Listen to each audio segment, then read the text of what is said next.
روشنامه فوریگن اوایرس یا امریکای را گهاند که نتنی پشتوانی روسیه و ایران و حزب الله لبنانی آلی کاربون دمانا رژیم اسد ده سالات ده. هفدمی 7 سالانه جیج شر گران لی آلیکاری نتوانی گرتی جیب آوائه کی نراسته و خو پشتوانی مانا رژیم کر.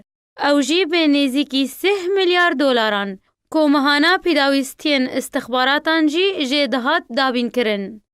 سرباری آلیکارین لشکری و آبورین که اسد جه فیمانین خواه روسیه و اسرائیل و حزب الله و اردگره گازنک مزن جه آلیکارین هاوارچونه نتوانی گرتی تکرن که ریدان اسد کنیزی 3 میلیون دلاری آلیکاری کنترل بکه.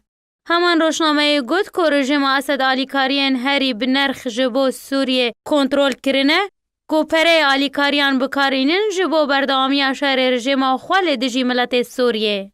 کارینا رژیم اسد لسرواندنا آلیکاری نافدولتی و کارانینا وان ده شهر ملت ده پیوستی بچاکساز کرنا سیستما پیشکش کرنا آلیکاری نتوانی گرتی بری دست بکرنا شاندنا پره جنو آوا کرنا سوریه او جیل گوری همان روشنامه که اسد سرکفت دبکارانینا حکومت ولاتان ده جبو شاندنا پره آلیکاری دبن چاوه ویده لی شام پای تخت سوریه. اسد هر وها کاریبور خستنا هیوا سور بکه درگه هک جبو دربازمونا 1 میلیاران ره که اندام استخباراتن و که خوابخش دربازی نواره خستنه کرن.